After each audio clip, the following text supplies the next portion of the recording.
बृहस्पतिवार व्रत कथा।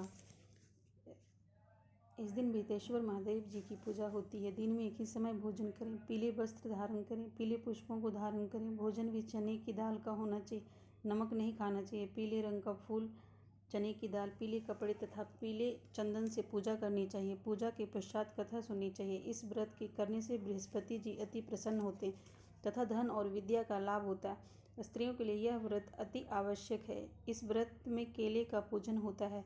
बृहस्पतिवार व्रत कथा। प्राचीन समय की बात है। भारत में एक राजा राज्य करता था। वह बड़ा प्रतापी तथा दानी था। नित्य प्रति मंदिर में भगवान दर्शन करने जाता था। वह ब्राह्मण और गुरु की सेवा किया करता था। उसके द्वार से कोई भी याचक निराश होकर नहीं लौटता था। वह प्रत्येक गुरुवार को व्रत रखता एवं पूजन करता था। हर दिन गरीबों की सहायता करता था। परंतु यह सब बातें उसकी रानी को अच्छी नहीं लगती थी। वह न व्रत करती और न किसी को एक भी पैसा दान में देती थी। वह राजा से भी ऐसा करने को मना किया करती थी। एक समय की बात है कि राजा शिकार खेलने वन को चले गए। घर पर रानी और दासी थी। उस समय गुरु बृहस्पति साधु का रूप धारण कर राजा के दरवाजे पर भिक्षा मांगने आए। साधु ने रानी से भिक्षा मांगी तो वह कहने लगी, हे साधु महाराज, मैं इस दान और पुण्य से तंग आ गई हूँ। इस कार्य के लिए तो मेरे पति देव ही बहुत हैं। अब आप ऐसी कृपा करें कि सारा धन नष्ट हो जाए तथा मैं आराम से रह सकूं। साधु रूपी बृहस्पति देव ने कहा, हे देवी, तुम बड़ी विचित्र हो। संतान और धन से कोई दुखी नहीं होता, इसको सभी चाहते हैं। पापी भी पुत्र और धन की इच्छा करता है। अगर तुम्हारे पास धन अधिक है तो भूखे मनुष्यों को भोजन कराओ, प्याव लगवाओ, ब्राह्मणों को दान दो, धर्मशालाएं बनवाओ, कुआं, तालाब, बाग बगीचे आदि का निर्माण कराओ तथा निर्धनों की कुंवारी कन्याओं का विवाह कराओ। साथ ही यज्ञ आदि करो। इस प्रकार के कर्मों से आपके कुल का और आपका नाम परलोक में भी सार्थक होगा एवं तुम्हें भी स्वर्ग की प्राप्ति होगी। परंतु रानी साधु की इन बातों से खुश नहीं हुई। उसने कहा, हे साधु महाराज, मुझे ऐसे धन की आवश्यकता नहीं जिसको मैं अन्य लोगों को दान देती फिरूं तथा जिसको रखने और संभालने में ही मेरा सारा समय नष्ट हो जाए। साधु ने कहा, हे देवी, यदि तुम्हारी ऐसी ही इच्छा है तो जैसा मैं तुम्हें बताता हूँ तुम वैसा ही करना।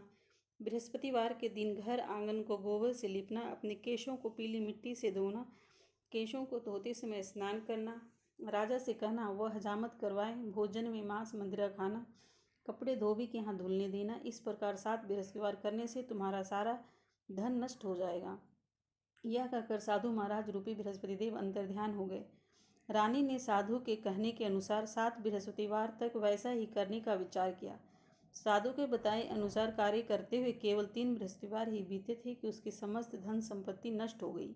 भोजन के लिए दोनों समय परिवार तरसने लगा तथा सांसारिक भोगों से दुखी रहने लगा। तब राजा रानी से कहने लगा कि हे रानी, तुम यहाँ पर रहो, मैं दूसरे देश को जाता हूँ, क्योंकि यहाँ पर मुझे सभी मनुष्य जानते हैं, इसलिए मैं यहाँ पर कोई काम नहीं कर सकता। मैं अब परदेश जा रहा हूँ, वहाँ कोई काम धंधा करूँगा, शायद हमारे भाग्य बदल जाएं। ऐसा कहकर राजा प्रदेश चला गया। वह वहाँ जंगल से लकड़ी काट कर लाता और शहर में बेचता। इस तरह जीवन व्यतीत करने लगा। इधर राजा के बिना रानी और दासियाँ दुखी रहने लगी। किसी दिन भी भोजन मिलता और किसी दिन जल पीकर ही रह जाती। एक समय रानी और दासियों को 7 दिन बिना भोजन के व्यतीत करने पड़े तो रानी ने अपनी दासी से कहा, हे दासी, यहाँ पास के ही नगर में मेरी बहन रहती है। वह बड़ी धनवान है। तू उसके पास जा और वहाँ से 5 सेर बिझर मांग कर ले आ, जिससे कुछ समय के लिए गुजारा हो जाएगा। दासी रानी की बहन के पास गई। रानी की बहन उस समय पूजा कर रही थी। बृहस्पतिवार का दिन था। दासी ने रानी की बहन से कहा, हे रानी, मुझे आपकी बहन ने भेजा है, मुझे 5 सेर बिझर दे दो। दासी ने यह बात अनेक बार कही, परंतु रानी की बहन ने कोई उत्तर नहीं दिया, क्योंकि वह उस समय बृहस्पतिवार की कथा सुन रही थी। जब दासी को रानी की बहन से कोई उत्तर नहीं मिला तो वह बहुत दुखी हुई। उसे क्रोध भी आया।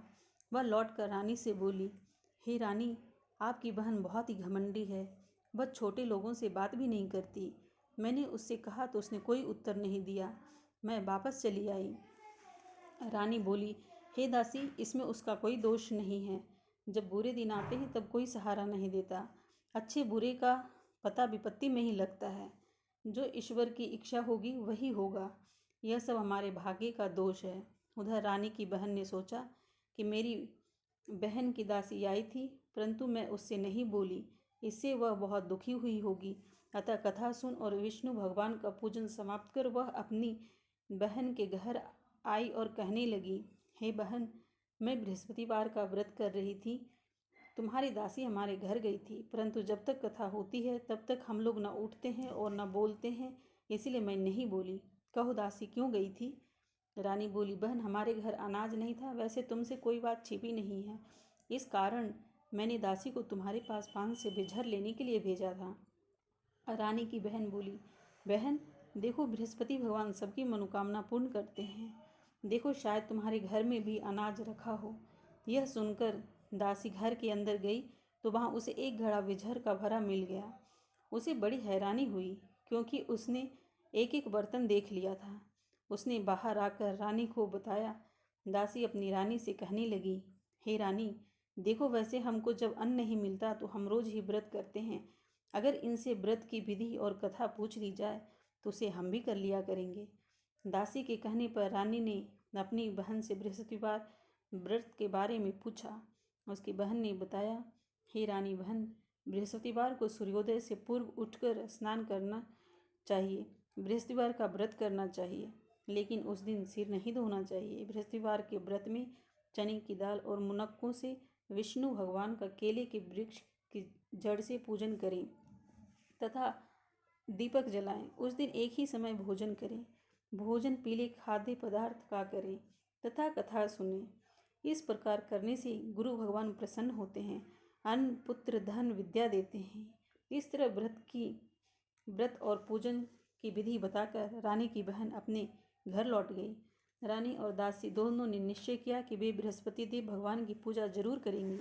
7 दिन बाद जब बृहस्पतिवार आया तो उन्होंने व्रत रखा। गुड़साल में जाकर चना और गुड़ मिलाई तथा उसकी दाल के केले की जड़ में विष्णु भगवान का पूजन किया। अब भोजन कहाँ से आए? दोनों बड़ी दुखी हुई, परंतु उन्होंने व्रत किया था, इस कारण बृहस्पति देव भगवान प्रसन्न थे।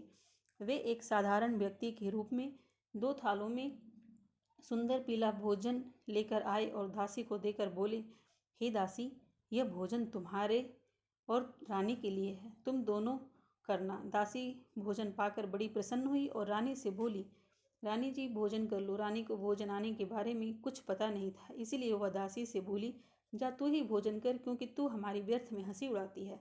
दासी बोली, एक व्यक्ति अभी भोजन दे गया है। रानी कहने लगी, वह भोजन तेरे लिए दे गया है, तू ही भोजन कर। दासी ने कहा, वह व्यक्ति हम दोनों के लिए 2 थालों में भोजन दे गया, इसलिए मैं और आप दोनों ही साथ साथ भोजन करेंगे। फिर दोनों ने गुरु भगवान को नमस्कार कर भोजन प्रारंभ किया। उसके बाद से वे प्रत्येक बृहस्पतिवार को गुरु भगवान का व्रत और पूजन करने लगी। बृहस्पति भगवान की कृपा से उनके पास धन हो गया, परंतु रानी फिर पहले की तरह से आलस करने लगी। तब दासी बोली, देखो रानी, तुम पहले भी इस प्रकार आलस्य करती थी। तुम्हें धन के रखने में कष्ट होता था, इस कारण सभी धन नष्ट हो गया है। अब गुरु भगवान की कृपा से धन मिला है तो फिर तुम्हें आलस्य होता है। बड़ी मुसीबतों के बाद हमने यह धन पाया है, इसीलिए हमें दान पुण्य करना चाहिए। तुम भूखे मनुष्यों को भोजन कराओ, प्याव लगवाओ, ब्राह्मणों को दान दो, कुआं, तालाब, बावड़ी आदि का निर्माण करवाओ, मंदिर पाठशाला बनवाकर दान दो, कुमारी कन्याओं का विवाह करवाओ, धन को शुभ कार्यों में खर्च करो, जिससे तुम्हारे कुल का यश बढ़े तथा स्वर्ग प्राप्त हो और पितृ प्रसन्न हो। दासी की बात मानकर रानी ने इसी प्रकार के कर्म करने प्रारंभ किए, जिससे उनका काफ़ी यश फैलने लगा। एक दिन रानी और दासी आपस में विचार करने लगी कि न जाने राजा किस दशा में होंगे, उनकी कोई खोज खबर नहीं है। गुरु भगवान ने उन्होंने प्रार्थना की और भगवान ने रात्रि में राजा को स्वप्न में कहा, हे राजा, उठ, तेरी रानी तुझको याद करती है, अब अपने देश को लौट जा। राजा प्रातःकाल उठकर जंगल से लकड़ियां काट कर लाने के लिए जंगल की ओर चल पड़ा। जंगल से गुजरते हुआ सोचने लगा, रानी की गलती से कितने दुख भोगने पड़े। राजपाट छोड़कर उसे जंगल में आकर रहना पड़ा। जंगल से लकड़ियां काटकर उन्हें बेचकर गुजारा करना पड़ा। उसी समय उस जंगल में बृहस्पति देव एक साधु का रूप धारण कर आई और राजा के पास आकर बोली, हे लकड़हारे, तुम इस सुनसान जंगल में किस चिंता में बैठे हो, मुझे बतलाओ।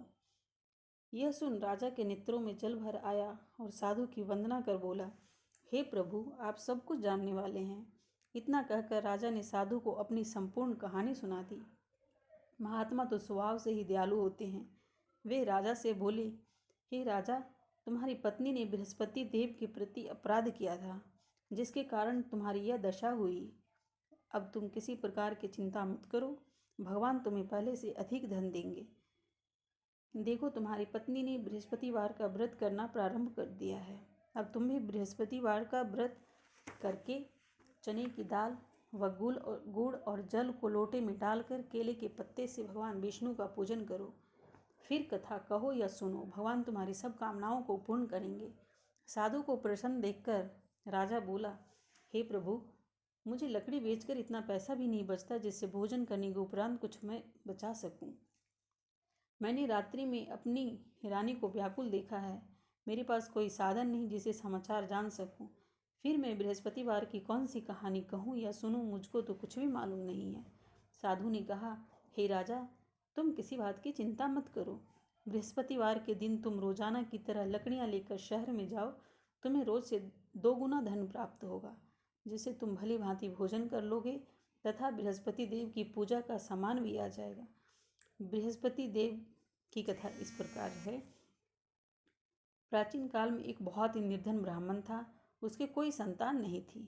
वह नित्य पूजा पाठ करता, परंतु उसकी स्त्री बहुत मलिनता के साथ रहती थी। वह न स्नान करती, न किसी देवता का पूजन करती थी। प्रातःकाल उठते ही सर्वप्रथम भोजन करती, बाद में कोई अन्य कार्य करती। ब्राह्मण देवता बहुत दुखी रहते थे। पत्नी को बहुत समझाते, किंतु उसका कोई परिणाम न निकलता। भगवान की अनुकंपा से एक समय उस ब्राह्मण की पत्नी गर्भवती हुई और 10वें महीने एक सुंदर कन्या को जन्म दिया। निर्धन ब्राह्मण कन्या के जन्म से बहुत दुखी हुआ। धीरे धीरे ब्राह्मण की कन्या बड़ी होने लगी। बचपन से ही उस कन्या की रुचि भगवान विष्णु की पूजा में थी। वह प्रातः उठते ही स्नान आदि करके भगवान विष्णु की पूजा करने मंदिर में जाती थी। बृहस्पतिवार को व्रत करके विधिवत पूजा पाठ करती थी। पूजा पाठ के बाद वह पढ़ने के लिए पाठशाला में जाती थी। घर से चलते हुए वह मुट्ठी भर जौ साथ लेकर जाती और पाठशाला के रास्ते में थोड़े थोड़े जौ गिराती जाती थी।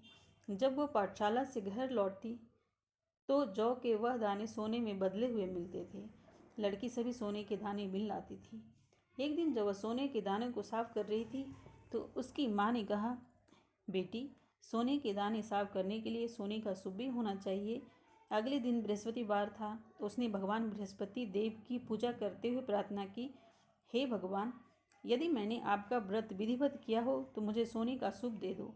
भगवान बृहस्पति देव ने उसकी मनोकामना पूरी करने का वचन दिया। पाठशाला से लौटते समय उसी रास्ते में सोने का सूप पड़ा हुआ मिला। घर लौटकर सोने का सूप वह अपनी माँ को दिखाकर वह सोने के दाने साफ करने लगी। उस समय नगर का राजकुमार उसके घर के पास से गुजरा। उस सुंदर लड़की को सोने के सूप में जौ साफ करते देख राजकुमार उस पर मोहित हो गया। महल में लौटकर राजकुमार ने राजा से उस लड़की से विवाह करने की इच्छा प्रकट की तो राजा ने ब्राह्मण को महल में बुलाकर राजकुमार से उसकी लड़की के विवाह की बात कही। ब्राह्मण तैयार हो गया। धूमधाम से उस लड़की का विवाह राजकुमार से हो गया। दुल्हन बनकर ब्राह्मण की लड़की महल में चली गई। लड़की के चले जाने से ब्राह्मण फिर निर्धन हो गया। उसे कई कई दिन भोजन भी नहीं मिलता था। बहुत दुखी होकर ब्राह्मण एक दिन अपनी लड़की के पास गया। अपने पिता से निर्धनता का समाचार सुनकर उसे बहुत सा धन देकर पिता को विदा किया। उस धन से ब्राह्मण के कुछ दिन तो आराम से गुजर गए, लेकिन जल्दी ही फिर भूखों मरने की हालत हो गई। ब्राह्मण अपनी लड़की से धन लेने के लिए फिर महल में पहुंचा। लड़की ने पिता की बुरी हालत देखकर कहा, पिताजी, आखिर आप कब तक मुझसे धन लेकर जीवन यापन करेंगे? आप कोई ऐसा उपाय क्यों नहीं करते जिससे आपका घर धन संपत्ति से भर जाए? ब्राह्मण ने कहा, मैंने तेरी माँ को बहुत समझा लिया, पर उसकी समझ में कुछ नहीं आता। उसका फूहड़पन नष्ट हो तो घर की निर्धनता भी दूर हो जाए। तब कुछ सोचकर लड़की ने पिता से कहा, पिताजी, आप कुछ दिनों के लिए माँ को मेरे पास छोड़ जाओ। तब कुछ सोचकर ब्राह्मण पत्नी को लड़की के पास महल में छोड़ आया। लड़की ने अपनी माँ से कहा, माँ, तुम कल प्रातः उठकर स्नान आदि करके भगवान बृहस्पति देव जी की पूजा अवश्य करना। पूजा करने से तुम्हारी निर्धनता अवश्य दूर हो जाएगी। लेकिन उसकी माँ ने उसकी कोई बात नहीं मानी। तब क्रोधित होकर लड़की ने अपनी माँ को एक कक्ष में बंद कर दिया। सूर्योदय के समय माँ को उठाकर जबरदस्ती उससे स्नान कराया और फिर मंदिर में ले जाकर भगवान बृहस्पति देव की पूजा कराई। कुछ दिनों तक ऐसा करने से माँ की बुद्धि में परिवर्तन हुआ और वह स्वयं बृहस्पतिवार का व्रत रखने लगी। उसके व्रत रखने से ब्राह्मण के घर में भगवान विष्णु की अनुकंपा से धन की वर्षा होने लगी। दोनों पति पत्नी धन संपत्ति पाकर आनंद पूर्वक जीवन यापन करते हुए विष्णु धाम को चले गए। लकड़हारा बने राजा ने उन साधु से भगवान बृहस्पति देव की यह कथा सुनकर बृहस्पतिवार का व्रत करके भगवान विष्णु की पूजा की। उस दिन से उसकी सभी क्लेश दूर हो गए। लेकिन अगले बृहस्पतिवार को कामकाज में अधिक व्यस्त रहने के कारण उसने भगवान बृहस्पति देव जी का व्रत नहीं किया। भगवान बृहस्पति देव लकड़हारे से क्रोधित हो गए और उसे भूल की सजा दी। उस दिन नगर के राजा ने नगर में घोषणा करके सबको सूचित किया, प्रत्येक नागरिक मेरे महल में भोजन करने आए। जो नहीं आएगा उसे अपराधी मानकर भारी दंड दिया जाएगा। लकड़हारा बने राजा ने उस नगर की घोषणा तो सुनी, लेकिन जंगल से लकड़ी काट कर लाने और उन्हें बेचने में देर हो जाने के कारण वह समय पर महल में भोजन करने नहीं जा सका। अतः राजा के सैनिक लकड़हारे को पकड़कर महल में ले गए। राजा ने उसे महल के कक्ष में बैठाकर भोजन कराया। उस कक्ष में एक खूंटी पर रानी का सोने का हार लटका हुआ था। लकड़हारा अकेला ही उस कक्ष में भोजन कर रहा था। तभी उसने एक आश्चर्यजनक घटना घटती देखी। देखते ही देखते वह खूंटी हार को निगल गई। थोड़ी देर के बाद राजा ने हार को गायब देखा तो लकड़हारे को कारावास में डलवा दिया। लकड़हारा मन ही मन अपने भाग्य को कोसने लगा। तभी उसे जंगल में मिले साधु का स्मरण हो आया। थोड़ी देर में भगवान बृहस्पति देव सन्यासी के रूप में उसके सामने प्रकट हुए और कहा, हे लकड़हारे, तूने भगवान बृहस्पति देव की पूजा नहीं की, इसी कारण तुम्हें कष्ट हुआ है। लेकिन अब चिंता मत करो, बृहस्पतिवार के दिन कारागार के दरवाजे पर तुम्हें कुछ पैसे पड़े मिलेंगे। उन पैसों से भगवान बृहस्पति देव का व्रत करके उनकी पूजा करोगे तो तुम्हारे सब दुख नष्ट हो जाएंगे। बृहस्पतिवार के दिन दरवाजे पर पड़े मिले पैसों से चने और गुड़ मंगवाकर लकड़हारे ने बृहस्पतिवार की कथा कही तो भगवान बृहस्पति देव ने प्रसन्न होकर तो उस नगर के राजा को स्वप्न में लकड़हारे को कारागार से मुक्त करने को कहा। सुबह राजा ने अपने कक्ष में आकर देखा तो खूंटी पर रानी का हार टंगा हुआ था। राजा ने लकड़हारे को मुक्त कर दिया और उसे धन और आभूषण देकर विदा किया। लकड़हारा बना राजा उस नगर से चलकर अपने नगर में पहुंचा तो उस नगर में कुएं, धर्मशालाएं, बाग बगीचे देखकर बहुत प्रसन्न हुआ। राजा ने किसी से पूछा, ये कुएं, धर्मशालाएं किसने बनवाई हैं? सबने उसे बताया, यह सब रानी और उसकी दासी ने बनवाए हैं। राजा महल में पहुंचा तो रानी ने उसका भव्य स्वागत किया। तब राजा ने निश्चय किया कि सप्ताह में एक बार तो सभी बृहस्पति देव का व्रत तथा पूजन करते हैं, परंतु मैं प्रतिदिन व्रत किया करूँगा तथा दिन में 3 बार कथा कहा करूँगा। अब राजा हर समय दुशाले में चने की दाल बांधे ही रहता तथा दिन में 3 बार बृहस्पति देव की कथा कहता। कुछ दिनों के बाद राजा को अपनी बहन की याद आई। एक दिन घोड़े पर सवार होकर राजा अपनी बहन से मिलने चल दिया। अभी राजा नगर के बाहर पहुंचा ही था कि उसने कुछ लोगों को एक शव को ले जाते हुए देखा। राजा को स्मरण हो आया कि आज उसने किसी को बृहस्पतिवार की व्रत कथा नहीं सुनाई है। राजा ने उन लोगों को रोक कर कहा, भाइयों, अब शव को ले जाने से पहले मुझसे बृहस्पतिवार की कथा सुन लें। लोगों ने राजा पर क्रोधित होते हुए कहा, तुम पागल तो नहीं हो? लेकिन कुछ बड़े बूढ़े लोगों ने कहा, अच्छा भाई, साथ में चलते चलते तुम अपनी कथा भी सुना लो। राजा ने चलते हुए आधी कथा ही सुनाई कि शव हिलने लगा।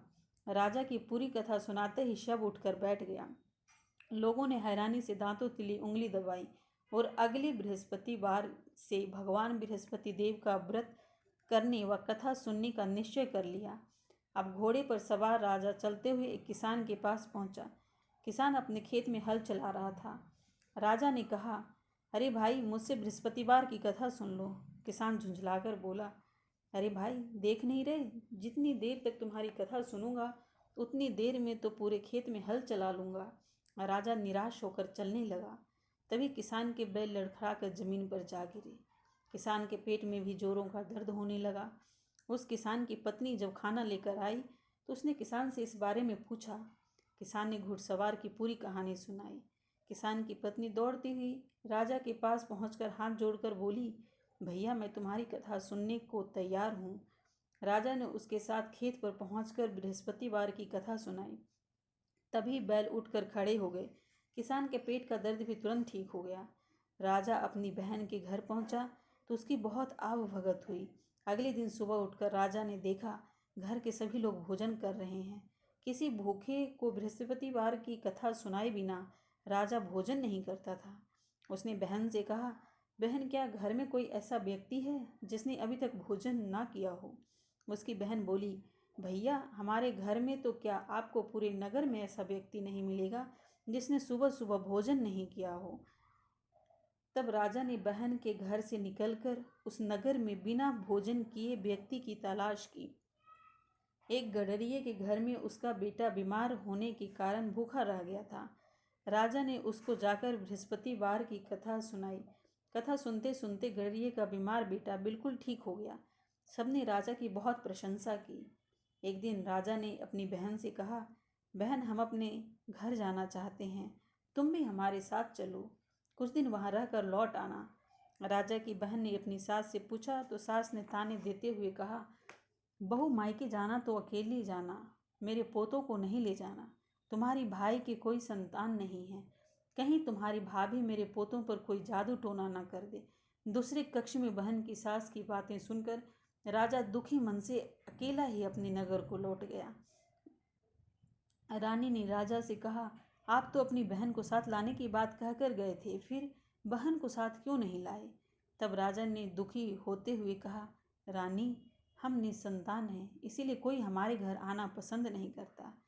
रानी ने राजा को समझाया, हे प्राणनाथ, हमें बृहस्पति देव ने सब कुछ दिया है, अब भगवान बृहस्पति देव हमें संतान भी अवश्य देंगे। बृहस्पतिवार को विधिवत व्रत करते हुए राजा रानी ने भगवान बृहस्पति देव से संतान के लिए प्रार्थना की। कुछ दिनों के बाद उन्होंने स्वप्न में दर्शन देते हुए कहा, हे राजन तेरी मनोकामना अवश्य पूरी होगी।